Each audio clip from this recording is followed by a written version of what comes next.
All right, everyone. Well, thanks for coming to this first breakfast of Blake of the 2019-2020 year. And we've got a great slate for this coming year, including our very next breakfast, which will be in homecoming weekend, just 4 weeks from now.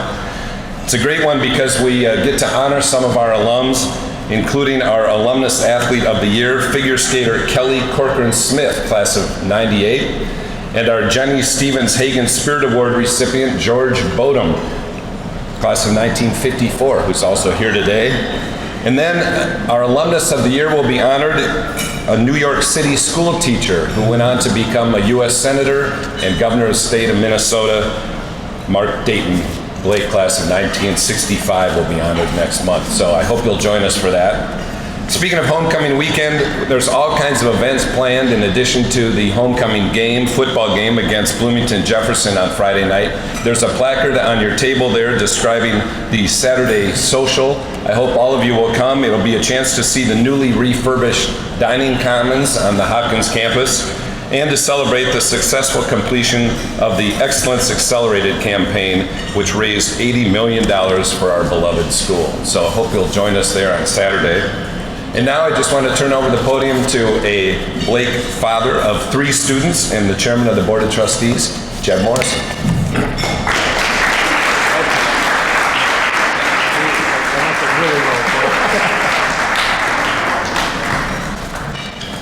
Thank you, everyone, and good morning. Again, I'm Jeb Morrison. I'm the chair of the Blake Board of Trustees, and honored to be here and glad to have all of you here. That's on my notes. Pardon me. If you have not been to a breakfast at Blake before, where have you been? These are a wonderful part of our Blake community, and I'm really proud to have been here since the very beginning. Woody started this when we were both serving together on the Blake Alumni Board many years ago, and it's been a rich part of the Blake community and fabric ever since. This is a great opportunity for us to gather together with friends, with fellow alums, with fellow parents, hear from very interesting speakers that span a range across many, many topics. It's a wonderful opportunity to connect. If you've not been to many before, I hope you consider coming to many this year. And Woody, thank you for all your hard work in making this a very, very wonderful experience for Blake. I'm very pleased to be able to introduce our speaker today, Dr. Ann Stavney. Since joining Blake in 2012, Ann has led the school in, as we all know, a very successful, record-breaking $80 million campaign to fund student financial assistance, faculty professional development, and significant facility renovations and expansions. Under her leadership, Blake has developed a global immersion program that my child has benefited from, actually 2 of my kids have benefited from, and a computer science program, in addition to significantly revising the school's curriculum in world languages, literacy, mathematics, and the humanities. Before joining Blake, Ann served as the assistant head of school and middle school director at her alma mater, Lakeside School in Seattle. She currently serves on multiple boards in the community, including the Independent Schools Experiential Education Network, ISEEN, and the Children's Theater Company of Minnesota. Ann earned her PH.D., Master's, and Bachelor's in English from the University of Washington, and her first Bachelor's in Government from Smith College. Please join me in welcoming my dear friend and a collaborator, Ann Stavney, to the podium. Good morning, and thank you, Jeb, for your kind introduction. And thanks to all of you for being here this morning. I've really come to appreciate this annual Head of School presentation. I feel it's an excellent way to share what we're doing at Blake. It's also an excellent way to contextualize the challenges and the opportunities and trends in the field of education. So often the issues that we face at Blake are shared by other independent schools and shared by colleges across the country. So my presentation this morning is what we're reading and what it means for Blake. As a learning community, it's important and essential that our educators stay current on leading philosophies and best practices on a range of issues. To that end, before the start of each summer, our faculty select common readings. At the end of the summer, our educators in each division, that's lower school, middle school, upper school, discuss what they've learned and how it applies to their work together. This morning, I'm going to touch on 2 readings from this past summer. The first is The Culture Code, The Secrets of Highly Successful Groups, written by Daniel Coyle. The second is The Age of Opportunity, Lessons from the New Science of Adolescence, and this is by Lawrence Steinberg. I'll circle back to these books in a few minutes in the context of 3 specific initiatives that we have underway at Blake this year. I have 2 goals this morning. First, I'd like to introduce you to these 3 initiatives and give you a window into a few of this year's projects. Second, I'd like to illustrate how our programs and our curriculum continuously evolve and are shaped by best practices, shaped by research-based studies, and also by current scholarship. I'd like to discuss first the Blake Parent-School Partnership. For those of you who have students at Blake, you may recall that Jeb Morrison and I sent out a letter that previewed this partnership in our back-to-school packet a couple of weeks ago. So what is the Parent-School Partnership? In short, it's a document that articulates the relationship between parents and guardians and Blake. Grounded in our mission, in our values, our commitment to pluralism, the partnership affirms that this relationship between parents and the school forms the basis for all that we do. It makes explicit expectations that are currently implicit in our community. In the future, the partnership document will accompany our annual re-enrollment and enrollment contracts. Parents will provide an electronic signature signifying that they understand the mutual expectations that are described in the document.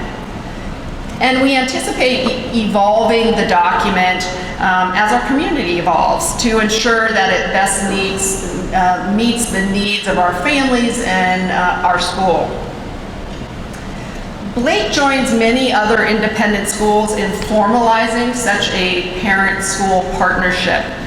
And as I see it, and many other heads of schools see it, it's part of the evolution of an outstanding educational community.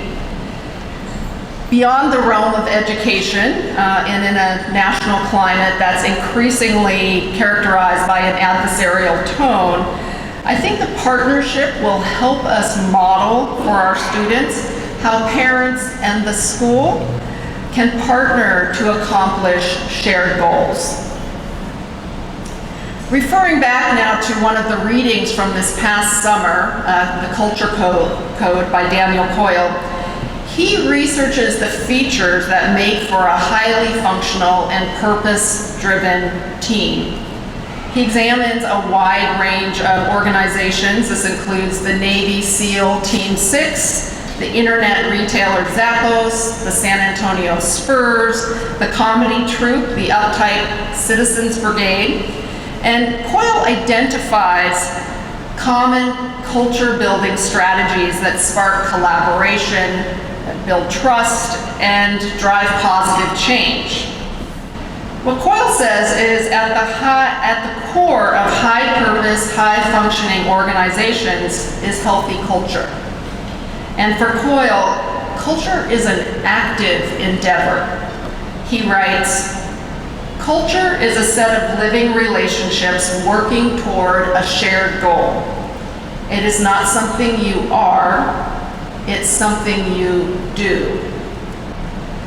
At Blake, we're consistently creating, evolving, and tending to a healthy culture. Our parent-school partnership will continue and contribute to that effort by describing how we work together cooperatively toward our shared goal. Coyle also highlights the importance of establishing clear expectations in creating a purpose-driven culture. He points out that successful groups do not presume the cooperation will happen on its own. Instead, they are explicit and persistent about sending big, clear signals that establish those expectations.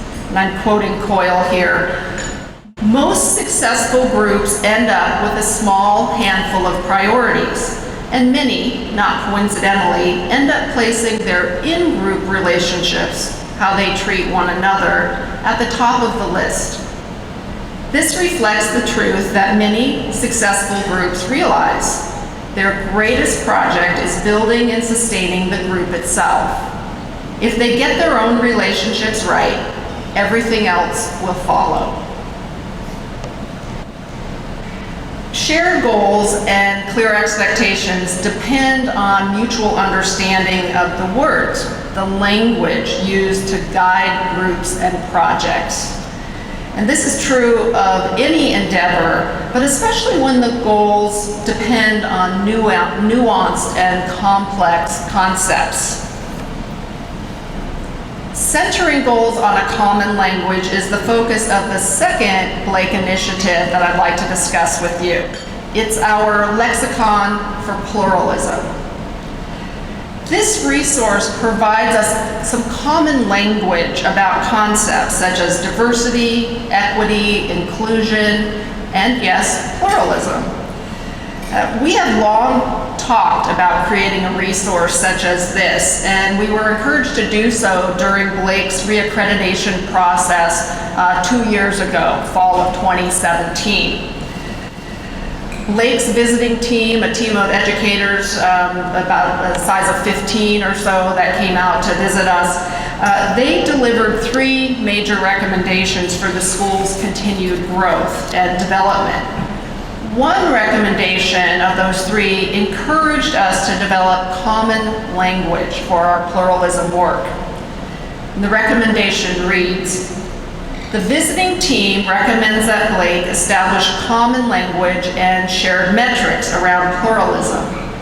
While we commend Blake's commitment to pluralism, it was evident in our visit that not everyone within the Blake community has a clear understanding of and or feels equipped to successfully implement this initiative. The visiting team recommends that Blake continue to make an intentional effort to actively educate and empower constituents to implement deliverables associated with pluralism. We embrace the team's recommendation. As colleagues, we had discussed formally and informally countless times how a shared understanding of terms, some common language, would in itself build greater inclusion. Last year, we assembled a task force and invited participation from our community's major constituencies. This task force researched best practices, consulted with experts, peer schools, identified key terms, sourced and vetted existing definitions, and used all of those sources to craft definitions that would best serve Blake. The task force envisioned their audience as a family new to Blake with students in the lower school, middle school, and upper school. So that was our target audience. We worked to provide terms and definitions that would be helpful to all of us, to adults, to educators, and to students. And I'm really excited to share this lexicon this fall with our full Blake community. We envision that this lexicon will be used in the classroom, the boardroom, the dinner table, and across the community. Like the parent-school partnership, I see the lexicon for pluralism as a living document, and it will evolve as our community evolves. So coming back to Dan Coyle's culture code once again, it's notable that he describes highly successful groups as, quote, aligning language with action, end quote. He stresses that we are inherently biased to presume that everyone in the group sees things as we do, when in fact they don't. Common language helps us understand each other and forge a shared path. Similarly, a shared priority helps us focus our resources and attention on a mutual goal. This brings us to our third Blake initiative, Project Wayfinder. I mentioned Project Wayfinder last year at my breakfast at Blake remarks as one of the many ways that we are addressing student health and wellness at Blake. Project Wayfinder is a program developed out of the Stanford Center on Adolescence, and it's based on research showing that depression and anxiety are rapidly rising among high school students across the nation. This is not only because teens have so much, too much to do, it's because they don't know why they're doing it. The project focuses on helping young people develop a deep sense of purpose. To quote Bill Damon, the director of the Stanford Center on Adolescence, "The biggest problem growing up today is not actually stress, it's meaninglessness." A few weeks ago, our upper school faculty participated in a 2-day workshop led by Project Wayfinder's professional trainers. This year, upper school advisors will use Project Wayfinder activities in their advisory meetings. These are small student groups that meet regularly, similar to a homeroom. Faculty will also infuse Wayfinder concepts into various academic subjects and projects. The Project Wayfinder philosophy holds that people do not have a single life purpose, but rather they have different purposes at different parts of their life, which will likely change and evolve over time. The Wayfinder curriculum encourages students to think of purpose as a non-linear and reflective process that they can draw upon for guidance throughout their lives. Purpose among teens is a tremendously powerful concept. Research shows that purpose helps adolescents develop a sense of self, diminishes bullying, reduces risk-taking behaviors, boosts academic engagement. Programs promoting purposeful behavior among teens have been found to lead to significant increases in academic success. Helping adolescents find meaning has never been more important, in part because adolescence is lasting longer than it ever has. And this is a central point of the second book that faculty read over this summer, Lawrence Steinberg's Age of Opportunity. He writes that adolescence has lengthened. Over the past 2 days, this stage of human life has extended. And he draws on a wide body of research and posits that adolescence as a life stage starts at about age 10 and lasts through the mid-20s. So I see a few grimaces up here, yes. Steinberg also highlights recent research showing that the adolescent brain, through that entire phase of 10 to age 25, is surprisingly malleable, making it a crucial time to help young people develop a deep sense of meaning and to influence their lives for the better. Steinberg explains, the fact that the transition from childhood into adulthood now takes 15 years demands that we rethink what it means to be an adolescent and how we ought to behave as parents, educators, and adults who work with and care about young people. This concept of rethinking is central to all that I've discussed this morning, and I think is a real strength of the Blake community. Our commitment to evolving our culture, to evolving our community, is at the heart of the parent-school partnership, the Lexicon for Pluralism, and our engagement with Project Wayfinder. This constant evolution is essential to educational excellence and to the living relationships that make up our community. This concludes my remarks. Before we get into the Q&A, I'd like to let you know that we have handouts for you as you leave on all 3 projects. that I've highlighted this morning. If you're interested in taking home a copy of the partnership, the lexicon, Project Wayfinder list of resources, we'll hand those out near the doors as you leave. So thank you again for being here this morning.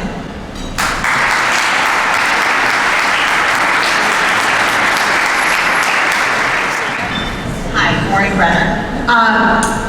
I really enjoyed what you spoke about this morning, and can you give us any examples or ideas? I have 3 adolescents.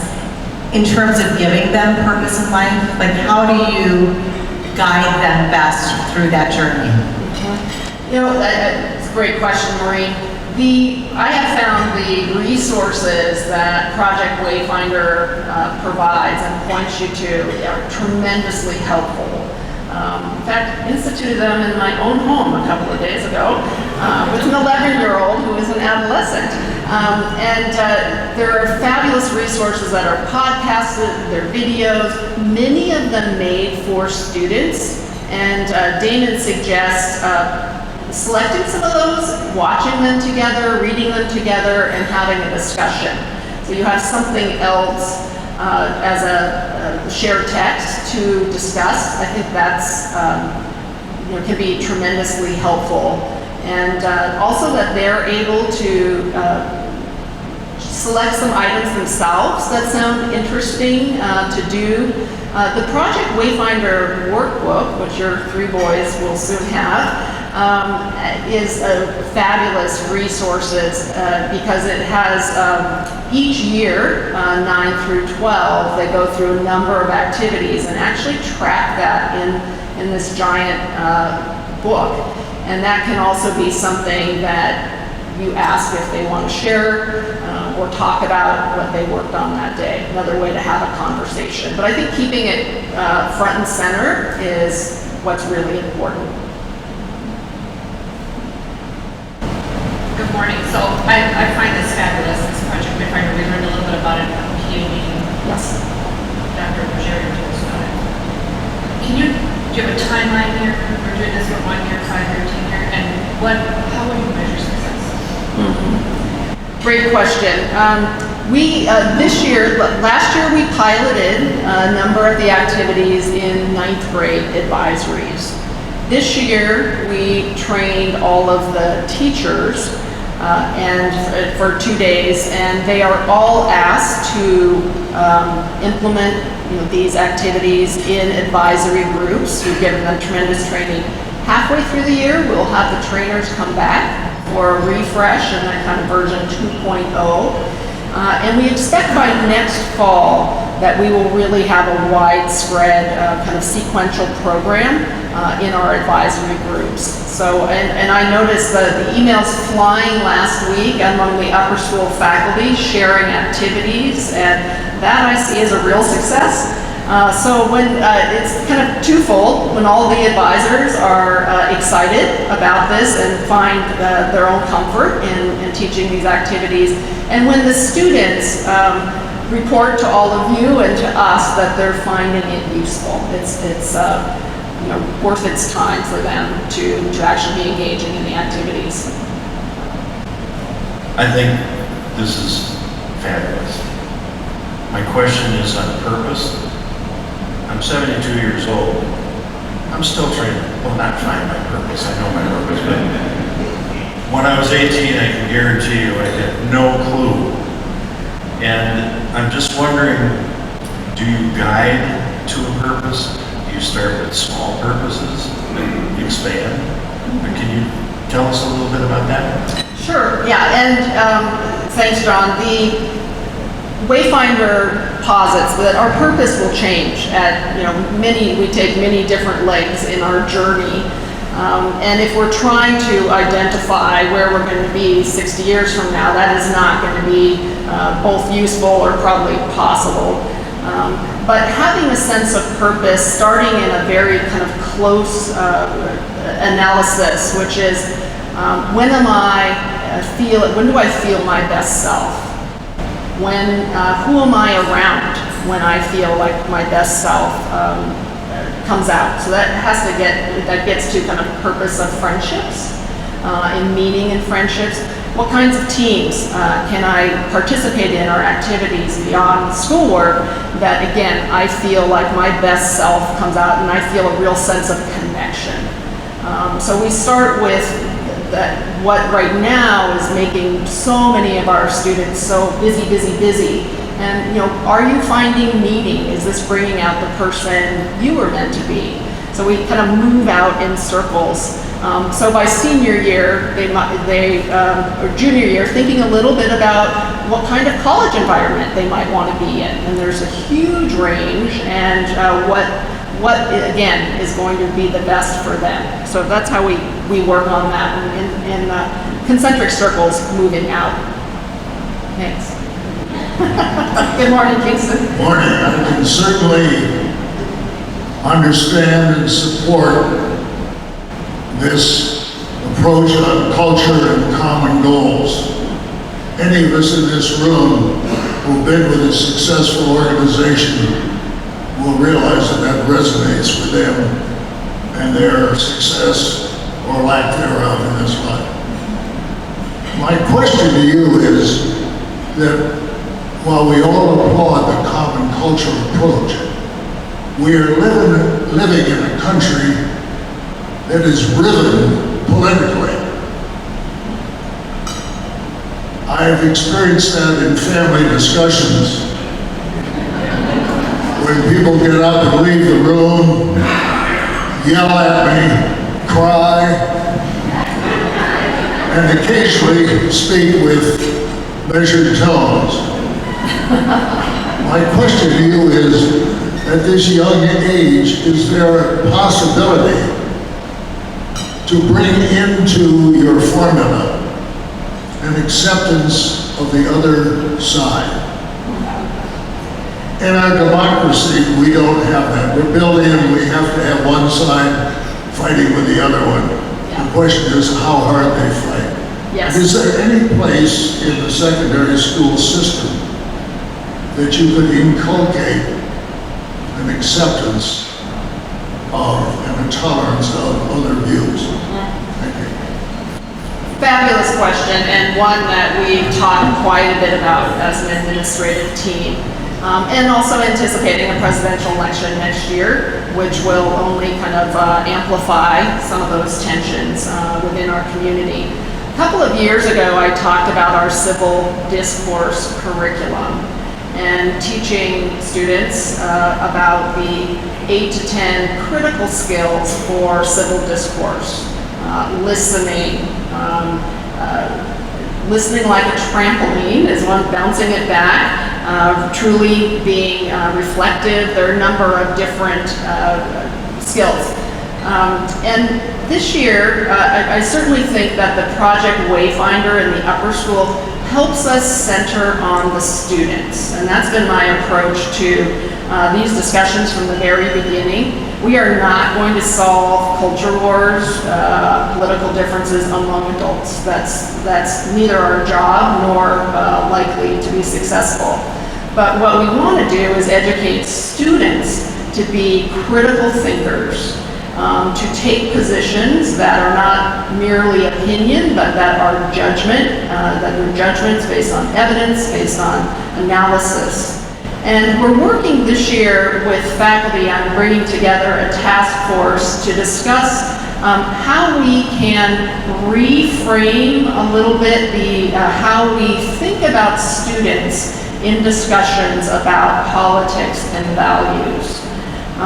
As I see it, political identity, which is closely linked to family identity at this age, it is another aspect of developing a full and educating a full human being. So when our teachers are interacting with students who are maybe saying something they strongly disagree with or think has no basis, what they want to do is see that student in the same way we're focusing on developing social skills and emotional skills and a sense of personal identity. That also applies to political identity. So that their job is to help draw out students Why do you think that? What examples do you have to help deepen the students' own thinking? And so again, viewing political, again, it's family identity often as another aspect of the student's development. I think that helps us go a long, long way to bridging differences between perhaps faculty or between students and other students. We're there to help each other deepen our thinking, to listen well, and to seek to understand that individual. I think our tendency nationally, as I see it, is that once somebody says something that sounds like a certain camp, they become kind of a faceless person who is in that camp. And what we need to do is continue to see that child. Again, that child as that's also their family identity, deeply personal, and how can we draw them out? And so we're working on kind of shifting that conversation using our civil discourse skills as well as viewing political identity as another aspect of how we are educating and helping our students grow up. First of all, thank you for caring. Oh. The other thing is you've been doing, I think, an excellent job on making lifelong learners. My question is, how do you see this being sustainable within the community as well as outside the community once the students leave? And this, Bob, just to clarify, this kind of political, help me understand the it, how do we sustain? Your projects and the work that you're doing. Oh, yes. As a whole. As a whole, yeah, and I think that's really on us to really infuse, whether it's the partnership expectations, the lexicon, the wayfinder activities, really help the students feel that those are authentic resources for them, and then they continue to live them out. And I think, really helping them connect in a personal way so that it has meaning. It's similar to what we try to do in the classroom every day, which is connect the material and the skills to something that is meaningful for students. Thank you.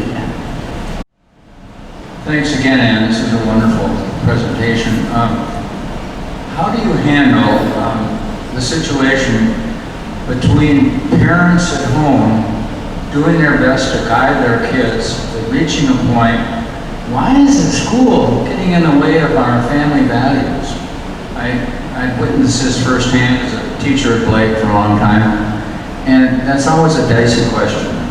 To what extent is that a problem, and how do you handle it? Great. Thanks for that easy question, John. Our values, our mission and our values and our commitment to pluralism are very clear and are posted everywhere we can find to post them.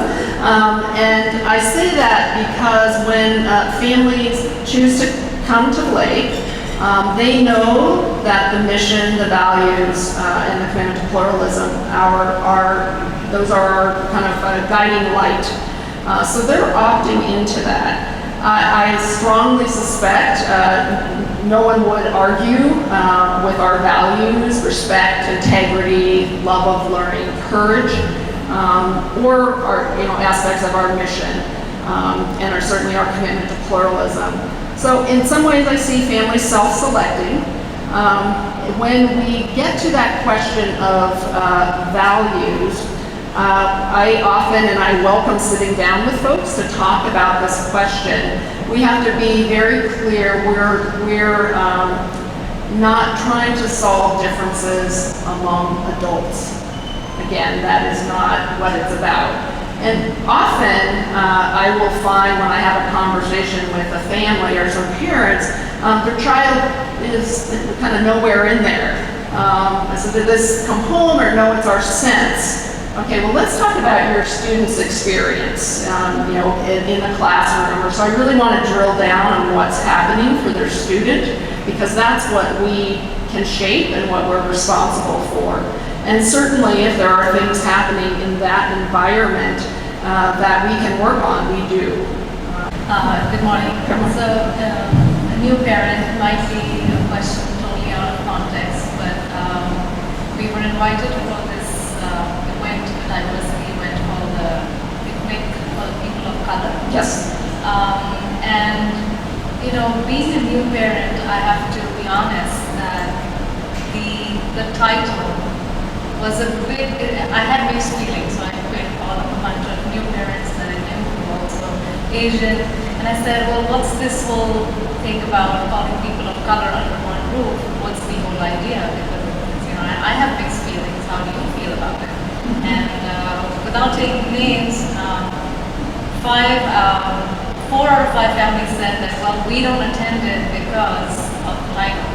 So I said, well, I'm curious. I'm going to go. I'm going to see what this is all about, because it seems like the right intent. You're calling people together under the same rules. There must be, there'll be probably some discussion on diversity or coming together. After the event, I felt that,